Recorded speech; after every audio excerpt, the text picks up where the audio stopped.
نصلي ونسلم على رسوله النبي الأمين الكريم الرحيم وعلى آله وأهل بيته الطيبين والطاهرين والمعصومين أجمعين، خصوصا على سيدنا غوث الأعظم على جده نبينا عليه الصلاة والسلام.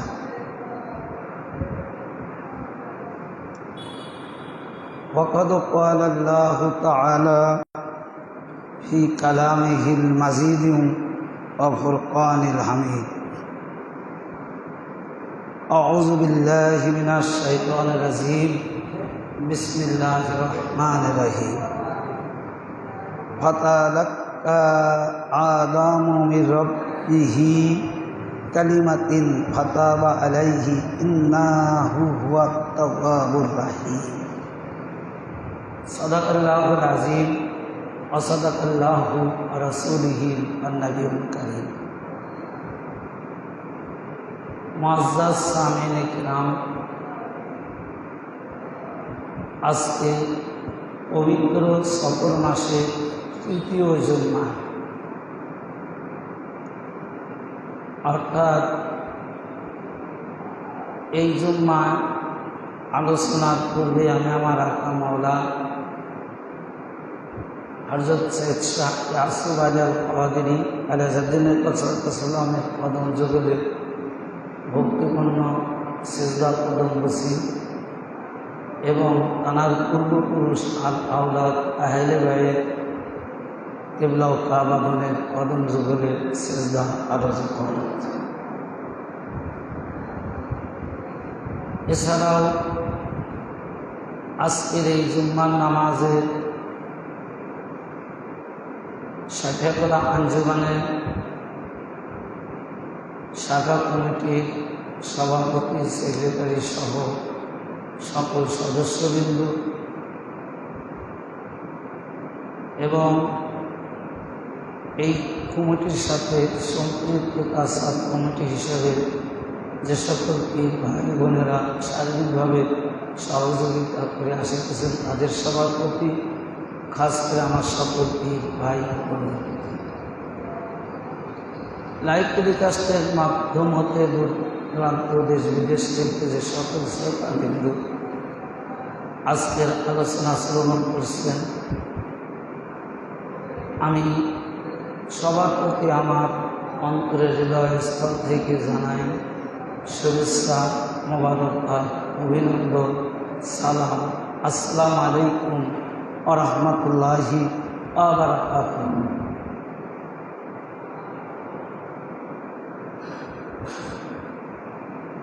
আমি আজকে এই সফর মাসে বিশেষ একটি গুরুত্বপূর্ণ দিন রয়েছে, সেটা হলো জান্নাতের যুবকদের সর্দার রাসূল পাক সাল্লাল্লাহু আলাইহি সাল্লামের কলিজার টুকরা হযরতে ইমাম হাসান আলাইহিস সালাতু ওয়াস সালাম পাকের শাহাদাত দিবস। হয়তো অনেকেই ভাবতে পারেন যে ইমাম পাক শাহাদাত হলো কী করে। এটাও একটি শাহাদাত, কারণ ইমাম পাককে নিষ্পরভে এই দুনিয়ার জিন্দেগি থেকে বিদায় নিয়েছে, পর্দা নিয়েছে। স্বাভাবিকভাবে তিনি পর্দা নেননি। তো যাই হোক, আমি এই মাসে আজকের জুম্মা ইমাম পাকের পবিত্র বিলাদাত শরীফ অর্থাৎ জন্ম তারিখ, সন এবং কোরআন পাক হতে যে আয়াত পাক আপনাদের মাঝে তেলাওয়াত করেছি, এই আয়াত পাকের আলোকে ইমাম পাকের নামকরণ যতটুকু সম্ভব আমি এই ব্যাপারে এই জুম্মার আলোচনার মধ্যে আলোচনা করার চেষ্টা করব। যদি মালিক মাওলা আমাকে দয়া করে। ইমাম পাক আলাইহিস সালামের পবিত্র জন্ম বিলাদত শরীফ বিভিন্ন কিতাবের মাধ্যম দিয়ে আমরা যেটা জানতে পেরেছি সেটা হলো হিজরি ৩য় বর্ষের রমজান মাসে তিনি জন্মগ্রহণ করেন। আর জমহুর অধিকাংশ যারা ইমাম পাকের জন্ম বৃত্তান্ত আলোচনা করেছেন, বিরাদাত শরীফ আলোচনা করেছেন, তার মধ্যে আহমদ ইবনুল আবদুল্লাহ ইবনুল আবিদি রহমান আল বারকি বলেন ৩য় হিজরি মধ্য রমজানে ইমাম হাসান আলাইহিস সালাম পাকের পবিত্র বিলাদত শরীফ হয়েছে। অর্থাৎ এটাও কয়েকটি কিতাব থেকে নেওয়া হয়েছে। সিয়ারুল আলামিন নুবালা ৩য় খণ্ড ২৪৬ পৃষ্ঠা এবং নাসাবু কুরাইশ প্রথম খণ্ড ২২ পৃষ্ঠা, আদ-দাওয়াতুন নাবাবিয়া ৭১, আর জুজুরিয়াতুত তাহিরিয়া ৬৯, আত-তাবাকাতুল কুবরা প্রথম খণ্ড ১৩৬ পৃষ্ঠা। এই কিতাবের আলোকে ইমাম পাকের পবিত্র আগমন দিবস হল ৩য় হিজরি রমজান মাসের মধ্যমে, অর্থাৎ 15ই রমজান। তিনি যখন আগমন করলেন তো তার নামকরণের ব্যাপার যে হজরতে ইমাম হাসান আলাইহিস সালামের এই নামকরণটা কিভাবে রাখা হলো। কোরআন পাকের সূরা বাকারার এই আয়াতের থেকে ব্যাখ্যা এসেছে যে ফাতালাক্কা আদামু মির রাব্বিহি কালিমাতিন ফাতাবা আলাইহি ইন্নাহু তাওয়াবুর রাহিম। এই আয়াত পাকের আলোকে ব্যাখ্যায় যে হজরতে ইমাম হাসান আলাইহিস সালাম পাকের পবিত্র নামকরণ আলোচনা হয়েছে। অর্থাৎ যখন এই আয়াত পাক নাজিল হলো যে আল্লাহ রাব্বুল আলামিন হযরত আদম আলাইহিস সালামের কিছু বাণী শিক্ষা দিলেন। ফাতালাক্কা আদম মির রাব্বিহি, তার প্রভুর পক্ষ থেকে কিছু কথা কালাম তাকে শিখানো হলো। অতঃপর তখন তিনি সেই কথা ওসিলা করে আল্লাহর নিকট তওবা করলেন, ক্ষমা চাইলেন, তখন তার তওবা গ্রহণ করা হল। এই আয়াত পাকে এই যে মির রব্বিহি কালিমাতিন, যে প্রভুর পক্ষ থেকে কিছু বাণী, কিছু কথা শিক্ষা দেওয়া হলো। তো এই কথাগুলো কি ছিল সেই সম্পর্কে বিভিন্ন তাফসিরের কিতাবের আলোক থেকে আমরা জানতে পারি। সেটা হলো কিফায়াতুল মুওয়াহ্হিদিন ২য় খণ্ড পৃষ্ঠা ৩২, মাজমাউল বায়ান প্রথম খণ্ড পৃষ্ঠা ৮৯, জজবায়ে বেলায়েত পৃষ্ঠা ১৪৫, রাউজানে জাবেদ প্রথম খণ্ড পৃষ্ঠা ৬৬,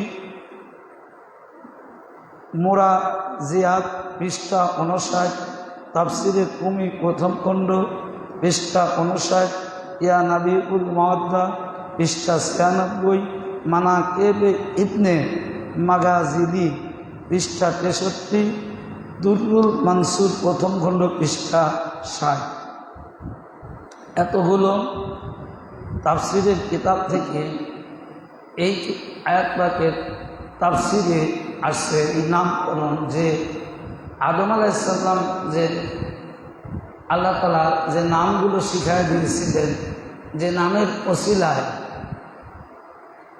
আল্লাহ তাআলা আদমের তওবা গ্রহণ করলেন, সেই নাম পাক কি, সেই নাম পাকগুলো কে বা কাহারা, এই ব্যাপারে এতগুলো তাফসীর থেকে হাদিস এসেছে। হাদিসের রাবি হলো হযরতে আব্দুল্লাহ ইবনে আব্বাস রাদিয়াল্লাহু তাআলা আনহু, তিনি বর্ণনা করেছেন যে আল্লাহ রাসূলকে জিজ্ঞাসা করা হলো যে ওই বাক্যগুলি কি, যে বাক্যগুলো আল্লাহ রাব্বুল আলামিন আদম আলাইহিস সালামকে শিক্ষা দিয়েছিলেন, সেই বাক্যগুলো কি। অতঃপর রাসূল পাক সাল্লাল্লাহু আলাইহি সাল্লাম বললেন, কয়লা রাসূলুল্লাহ সাল্লাল্লাহু আলাইহি সাল্লাম, তিনি বললেন হযরত আদম আলাইহিস সালাম খোদার কাছে মুহাম্মদ, হযরত আলী, ফাতিমা, হযরত হাসান ও হুসাইন আলাইহিস সালামের দিয়া দোয়া করেছিলেন। আল্লাহ তাআলা তার দোয়া তওবা কবুল করলেন। অর্থাৎ এটা দ্বারা এস্টাবলিশ হয়ে গেল, এটা দ্বারা প্রমাণ হয়ে গেল যে ইমাম পাকে অর্থাৎ বড় ইমাম পাক তিনি তার নামকরণ যে হাসান আল মুস্তফা, এই যে নামটা রাখা হয়েছে, এটা কবে কখন তা এই হাদিসের আলোকে, এই আয়াত পাকের তাফসিরে, এই হাদিস পাকের আলোকে এটা এস্টাবলিশ হয়ে গেল যে যখন আদম আলাইহিস সালামকে সৃষ্টি করা হয়নি, যখন আদম আলাইহিস সালাম মাটি এবং পানির মধ্যে ছিল, যখন আদম আলাইহিস সালামের অস্তিত্ব ছিল না, যখন আদম আলাইহিস সালামের অস্তিত্বের পূর্বে এক কথা কোনো কিছুই যখন সৃষ্টি ছিল না, তখনও হযরতে হাসান আল মুস্তফা তিনি ছিলেন এবং তার নাম হযরতে হাসান আলাইহিস সালাম, তার এই নামকরণ ছিল। এটা দ্বারা এস্টাবলিশ হয়ে গেল। তো এই জন্য যে মাওলা ইমাম হাসান আলাইহিস সালামের নামকরণ কিভাবে আসলো, আল্লাহর নাম আহাদ, আহাদ থেকে আহমদ অর্থাৎ হুজুর পাক সাল্লাল্লাহু আলাইহি সাল্লাম। তাহলে আল্লাহর এক নাম আলা, আলা থেকে হযরতে আলী আলাইহিস সালাম, এবং আল্লাহর আরেক নাম ফাতি, ফাতির থেকে হযরতে ফাতিমা সালামুল্লাহ। আল্লাহর এক নাম মহসিন, মহসিন থেকে হযরতে ইমাম হাসান আলাইহিস সালাম, আর এহসান থেকে হযরতে হুসাইন আলাইহিস সালাম। তো এখন তার নামকরণ যে যাই কিছু করুক, আল্লাহর নাম থেকেই, আল্লাহ তাআলার নাম থেকেই হযরতে ইমাম হাসান আলাইহিস সালামের নাম পাক এসেছে। তার মানে তার নাম সেই ওয়াহদানিয়াতের সাথে একাকার ছিল, যে ওয়াহদানিয়াত হতে এই পৃথিবীর মধ্যে যখন আল্লাহ তাআলা প্রকাশ হতে চাইলেন, এই আয়াত পাক দ্বারা এটা এস্টাবলিশ করে যে যখন আল্লাহ তাআলা এই পৃথিবীতে এই ধরাধামে তিনি প্রকাশ হইতে চাইলেন, আর সেই প্রকাশ হওয়ার সাথে সাথে তানার ওয়াহদানিয়াত নূর থেকে যে 5টা নূর পাক হয়েছিল, সেই 5টি নূর পাকের একটি নূর পাক হযরতে ইমাম হাসান আলাইহিস সালাম। এটা এই আয়াত পাকের আলোকে এবং এতগুলো তাফসীরের কিতাব থেকে এই হাদিস পাকটা আমি আপনাদের মাঝে তুলে ধরলাম যে হযরতে ইমাম হাসান আলাইহিস সালাম কে এবং কোথা থেকে এসেছেন। এছাড়াও এটা গেল কোরআন পাকের আলোকে ইমাম পাকের নামকরণ। তো দুনিয়ার জিন্দিগিতে যখন মওলা হাসান আলাইহিস সালাম জন্মগ্রহণ করলেন। তো তাহলে তার নামকরণ নিয়ে মাওলা আলী আলাইহিস সালাম একটি নাম রাখলেন, তার নাম ছিল হাদ, অর্থাৎ ৩য় হিজরি রমজান মাসের 15 তারিখ, হয়তো কিতাবের মধ্যে আসছে অর্ধ রমজানে। তো যখন এই ইমাম পাক এই ধরাধামে আগমন করলেন, তাশরিফ আনলেন, তখন রাসূল পাক সাল্লাল্লাহু আলাইহি ওয়াসাল্লাম এসে বললেন, আমাকে আমার নাতি দেখাও, আর তার কি নাম রেখেছ? অর্থাৎ মাওলা আলী আলাইহিস সালাম পাকের কাছে এসে হুজুর পাক মাওলা ইমাম হাসান আলাইহিস সালামের চাইলেন। চাওয়ার পরে এখানে একটি হাদিস পাক রয়েছে, দুই ইমাম পাকের ক্ষেত্রে এই হাদিস পাকখানা স্পষ্ট প্রমাণিত, যেটা হলো যে যখন ইমাম হাসান এবং হুসাইন আলাইহিস সালাম পর্যায়ক্রমে এই পৃথিবীর মধ্যে আগমন করেন, আগমন করার পরে যখন হুজুর পাক বললেন যে আমার বেটা বা আমার নাতিকে আমাকে দেখাও এবং আমার কোলে দাও,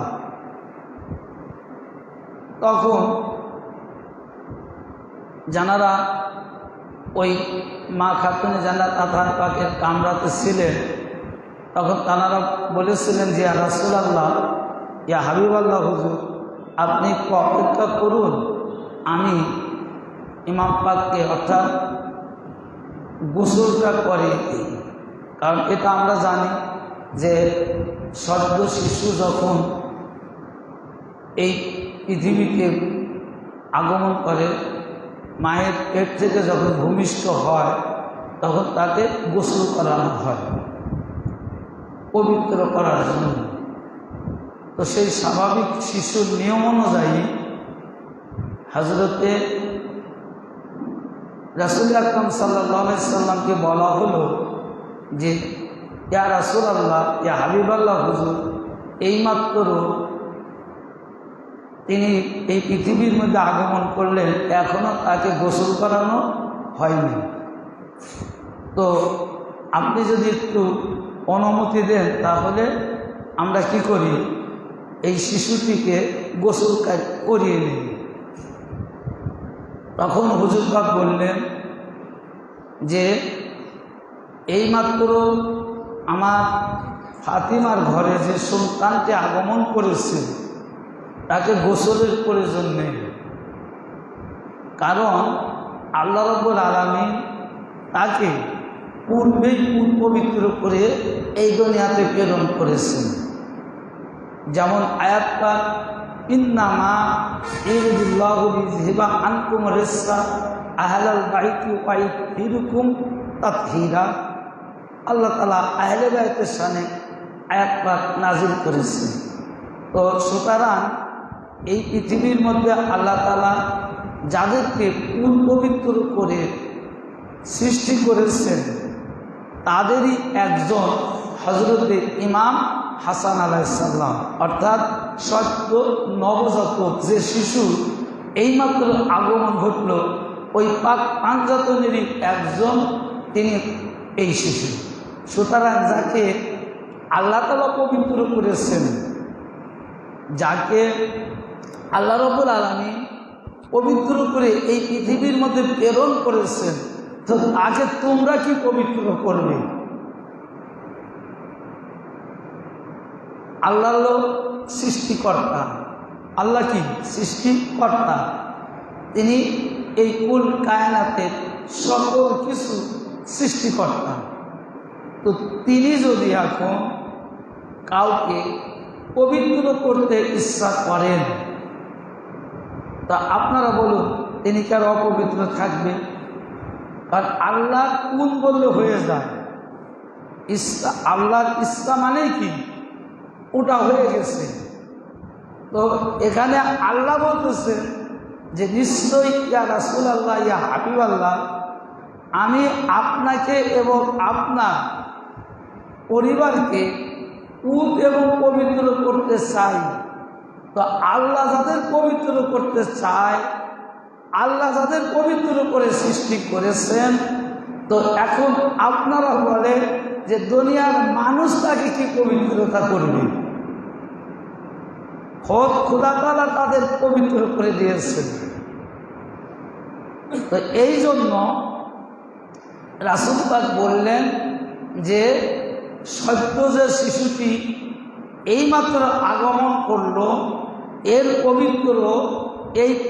পবিত্রতা এই পৃথিবী যখন সৃষ্টি হয়নি, আরশ কুরসি লাউহে মাহফুজ যখন সৃষ্টি হয়নি, এই কুল কায়নাত কোনো কিছুই যখন সৃষ্টি হয়নি, তখন আল্লাহ তাআলা এই শিশুটিকে সৃষ্টি করেছেন এবং শুধু সৃষ্টি করেন নাই, তিনি তাকে পুত এবং পবিত্র করে এই দুনিয়ার জিন্দেগিতে প্রেরণ করেছেন। আর পবিত্র বস্তুর উপর পবিত্র বস্তু থাকবে, এর পবিত্রতা করার গোসলের কোনো প্রয়োজন নেই। তখন হুজুর পাকের কোল মোবারকে ইমাম পাককে দেওয়া হল। দেওয়ার পরে তো রাসূল পাক তখন শরীয়তের দৃষ্টিকোণ থেকে জিজ্ঞাসা করলেন তাকে, মাওলা আলী আলাইহিস সালামকে, যে আমার এই বেটা অর্থাৎ এর নাম কি রেখেছো? তখন মাওলা আলী আলাইহিস সালাম বললেন যে এনার নাম হার রাখা হয়েছে। অতঃপর রাসূল পাক সাল্লাল্লাহু আলাইহি সাল্লাম তিনি তখন বললেন যে না, এই নামটা রাখা যাবে না, নাম হবে কি হাসান আলাইহিস সালাম। কারণ আল্লাহ তাআলা আরশে আজিমের মধ্যে ইমাম পাকের নাম পাক হাসান আলাইহিস সালাম রেখেছেন, মাওলা আলী আলাইহিস সালামের নাম পাক আলী আলাইহিস সালাম রেখেছেন, হযরতে ফাতিমা সালামুল্লাহর নাম পাক আরশে আজিম আল্লাহ তাআলা আগেই রেখে দিয়েছেন। এর ইতিহাসও অনেক রয়েছে, দলিল ভিত্তিক আলোচনা রয়েছে যে আদম আলাইহিস সালাম যখন চোখ খুললেন, তার ভিতর যখন রূহ উদ্গার করা হলো, তিনি যখন জান্নাতের মধ্যে প্রবেশ করলেন, তো জান্নাতে প্রবেশ করার পরে যখন তিনি দেখতে পেলেন কালিমা তাইয়্যিবা লা ইলাহা ইল্লাল্লাহু মুহাম্মাদুর রাসূলুল্লাহ, এবং জান্নাতের প্রতিটা দরজার গায়ে আলী, ফাতেমা, হাসান ও হুসাইন লেখা দেখলেন, তখন তিনি বললেন যে হে রব্বুল আলামিন, হে পরওয়ারদিগার আলাম, আপনি তো আমাকেই সর্বপ্রথমে সৃষ্টি করেছেন, তো আমার পূর্বে কি আরো কিছু সৃষ্টি করেছেন যে নামগুলো আমি দেখতে পাচ্ছি? তখন আল্লাহ তাআলা বললেন আদম আলাইহিস সালামকে যে হে আদম, এরা তোমার পূর্বে নয়, জান্নাত জাহান্নামের পূর্বে নয়, আরশ কুরসি লাউহে মাহফুজের পূর্বে নয়, আমি আল্লাহ যেদিন থেকে এনারা সেই দিন থেকে, কেননা এনারা আমার নূরের সাথে আমার সাথে একাকার ছিল, আর আমি এদেরকে তোমার সন্তানদের মধ্য থেকে কিয়ামত পর্যন্ত এই পাক পাঞ্জাতন হতে আহলে রাসূল আহলে বাইতকে আমি কি করব, এই দুনিয়ার জিন্দেগিতে প্রকাশ করব। চিন্তা করেন তাহলে হাসান আলাইহিস সালাম কি চিন্তা করছেন? তানারি শাহাদাত দিবসের মাস, তিনি এই সফর মাসে 28 তারিখে বিশ্বাসঘাতকদের হাতে বিষ প্রয়োগের মাধ্যম দিয়ে তিনি শাহাদাত লাভ করেছেন। এটা আমি হাসান আলাইহিস সালামের সংক্ষিপ্ত নামকরণ এবং তিনি যে পবিত্র তা আলোচনা করলাম। এবং দেখেন মাওলা হাসান আলাইহিস সালাম সম্পর্কে যে এই ধরাধামে যে এই যে আল্লাহ তাআলার নবী, মানে আল্লাহ তাআলা আদম আলাইহিস সালামকে যখন সৃষ্টি করে বললেন যে তোমার সন্তানের মধ্য থেকে এনাদের প্রকাশ হবে কিয়ামত পর্যন্ত, এনাদের আওলাদ। তারই এটা হয়তো আমাদের পীর ভাইরা যারা আছে তারা বিশ্বাস করবে, কোনো সন্দেহ করবে না। কিন্তু দলিল হিসাবে, যে দলিল না দিলে তারা কি মানবে না। যে রাসূল পাক এমনি তো বলে যে রাসূল পাকের সন্তান নাই,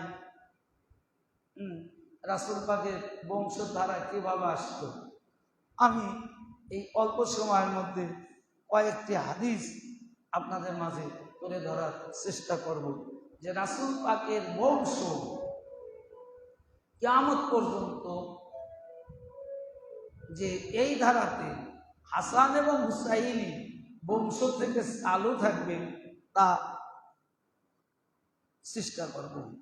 সেটা হলো এই যে এই হাদিসখানা নেওয়া হয়েছে যে প্রাগুপ্ত সূত্র ৩য় খণ্ড পৃষ্ঠা ৪৪, হাদিস নং 2631, যে রাসূল পাক বলতেছেন যে আবু হুম ও আনা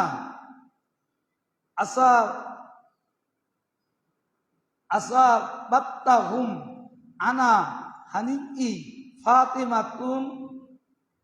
ফাতিমাতান আলাদা খালা মালি আবিহিম আসাবাত্তাহুম ফা ইন্না উনসা ইবনে কুল্লু। এই হাদিস খানা হুজুর পাক বর্ণনা করতেছেন যে প্রত্যেক সন্তানের বংশ জারি হয় প্রত্যেকের পিতার দিক থেকে। অর্থাৎ আমাদের যে বংশের পরিক্রমা, আমাদের যে বংশ, এটা আমার দাদা যদি মণ্ডল থাকে, পরামানিক থাকে, আমার বাপ পরামানিক মণ্ডল, আমি যখন পরামানিক মণ্ডল মোল্লা হব, আমার সন্তান কি হবে? মোল্লা গোষ্ঠীর হবে, পরামানিকের গোষ্ঠী হবে। তো হুজুর পাক বলতেছেন যে দুনিয়ার সাধারণ যত মানুষের বংশ এই ধরাধামে প্রকাশ পাবে, তাদের প্রত্যেকেরই বংশ তার তার পিতার থেকে, দাদার থেকে, পরদাদার থেকে। কিন্তু তিনি বলছেন তবে হযরতে ফাতিমা সালামুল্লাহ তানার বংশ ব্যতিক্রম। তানার বংশের তালিকাটা কি? ব্যতিক্রম, মানে দুনিয়ার কোনো মানুষের সাথে তুলনা নেই। তো তার বংশ কিরকম হবে? নবী পাক সাল্লাল্লাহু আলাইহি ওয়াসাল্লাম বলতেছেন যে তাদের তৃতীয় বংশীয় নিকট আত্মীয় এবং আমি তাদের পিতা পূর্বপুরুষ। তার মানে হুজুর পাক এটা বলতেছেন যে ইমাম হাসান এবং হুসাইন তেনার তিনি যদিও মা খাতুনে জান্নাত আতাহার পাকের সন্তান, কিন্তু হুজুর পাক বলতেছেন, রাসূল পাক বলতেছেন যে এই ইমাম হাসান এবং হুসাইনের মায়ের দিক থেকে মা ফাতিমার সন্তান হলেও তিনি প্রকৃত তার পূর্বপুরুষ, আদি পুরুষ, অর্থাৎ তার পিতা হলাম আমি স্বয়ং রাসূল পাক সাল্লাল্লাহু আলাইহি সাল্লাম। অর্থাৎ আমারই বংশ, রাসূল পাক নিজে বলতেছেন যে আমার বংশ, আমারই কি আওলাদ হচ্ছে ইমাম হাসান এবং হুসাইন আলাইহিস সালাম। এখানেই শুধু শেষ নয়, রাসূল পাক সাল্লাল্লাহু আলাইহি সাল্লাম ইমাম হাসান এবং হুসাইন আলাইহিস সালামকে অসংখ্য হাদিস দ্বারা তিনি সন্তান হিসাবে কি করেছেন? গ্রহণ করেছেন। যে এক সময় হুজুর পাক বসে আসছেন, আমি হাদিসের কোটেশন দিতে পারলাম না কারণ সময় স্বল্পতা। তো রাসূল পাকের চাদরের নিচে দুই শাহজাদা পাক ছিলেন। তো সাহাবীরা জিজ্ঞাসা করলি ইয়া রাসূলুল্লাহ, ইয়া হাবিবাল্লাহ হুজুর, এরা আপনার চাদরের নিচে এরা কারা? তখন হুজুর পাক চাদর সরাইয়া দিলেন, দেখতেন ইমাম হাসান এবং হুসাইন দুই ভাই আছে।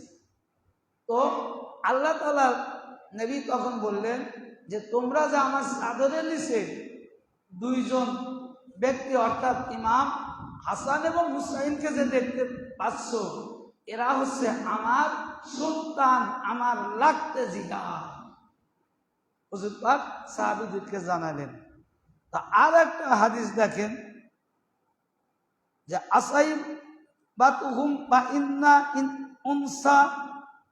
উনসাবনি কুল্লু সাল্লাল্লাহু আলাইহি ওয়াসাল্লাম রাসূলুন ক্বালা আনহুল্লাহ রাদিয়াল্লাহু উমার আন তাবারানি আখরাজা ফা ইন্না আবাহুম আসাবাতহুম ফা ইন ফাতিমাতু খালাক ওয়ালাদুম মাআল আবিয়াহিম। যে এটা ইমাম তাবারানি তিনি বর্ণনা করেছেন এই হাদিস খানা। এছাড়াও আরো আল মুজামুল কবির ৩য় খণ্ড ৪৪ পৃষ্ঠা ২৬৩১ নং হাদিস এবং আরেকটি কিতাব মাজমাউল জাওয়ায়েদ ইমাম হাইসামি ৪র্থ খণ্ড ২২৪ পৃষ্ঠা এই হাদিস খানা এসেছেন। তো এখানে বলা হচ্ছে যে ইমাম তাবারানি হযরতে ওমর রাদিয়াল্লাহু তাআলা আনহুর বর্ণনা সূত্রে তিনি বর্ণনা করেন যে রাসূল পাক সাল্লাল্লাহু আলাইহি সাল্লাম ইরশাদ করেছেন, প্রত্যেক নারীর ঔরজাত সন্তানদের বংশ পরিচয় নির্ণয় হয় তাদের পিতার দিক থেকে। একই হাদিস যেটা আমি পূর্বে বললাম যে প্রত্যেকটা নারীর অর্থাৎ যে বংশের পরিচয়টা সেটা তাদের পিতার দিক থেকে, পূর্বে যেটা আমি বললাম। এবং শুধু আমার কন্যা ফাতিমা সালামুল্লাহর সন্তানগণ ব্যতীত, অর্থাৎ এই দুনিয়ার জিন্দেগিতে যত বংশ পরিক্রমা জারি থাকবে সবার বংশ, সন্তান জন্ম দিবে নারী, কষ্ট করবে নারী, লালন পালন করবে নারী, মৃত্যুকে বহন করে একটা মা একটা সন্তানকে এই দুনিয়ার জিন্দেগিতে আলো দেখায়। এত কষ্ট করার পরেও ওই সন্তানের বংশ পরিচয় মায়ের বংশের সাথে মিল থাকবে না, থাকবে কার বংশের সাথে? পিতার বংশের সাথে, পিতার বংশের সাথে। কিন্তু আমার কন্যা, আমার বেটি ফাতেমা, তার বংশ পরিচয়টা আলাদা। কেমন আলাদা? যে তিনি বলতেছেন যে আমি তাদের আসাবা, আমি তাদের পিতার স্থল ভেষিত অভিভাবক। অর্থাৎ রাসূল পাক সাল্লাল্লাহু আলাইহি সাল্লাম এই হাদিস শরীফের মধ্যে তিনি ইরশাদ করতেছেন, তিনি বর্ণনা করতেছেন যে ইমাম হাসান এবং হুসাইন আলাইহিস সালামের অভিভাবক একমাত্র আমি রাসূল, আমি তাদের পিতা, আমি তাদের অভিভাবক। যদিও তার জন্মদাত্রী মাতার মায়ের গর্ভে থেকে এসেছেন তিনি খাতুনে জান্নাত, আতহার পাক, আমারই বেটি, আমারই কন্যা, কিন্তু ওই সন্তানের পিতার পরিচয় আমার পিতার পরিচয় তিনি লালন পালন হবে এবং কিয়ামত পর্যন্ত প্রকাশ পাবে। কিয়ামত পর্যন্ত আওলাদে রাসূলের ধারা, আওলাদে রাসূলের এই বংশধারাটা কিয়ামত পর্যন্ত ইমাম হাসান এবং হুসাইন দ্বারা এই পৃথিবীর মধ্যে প্রকাশ পাবে।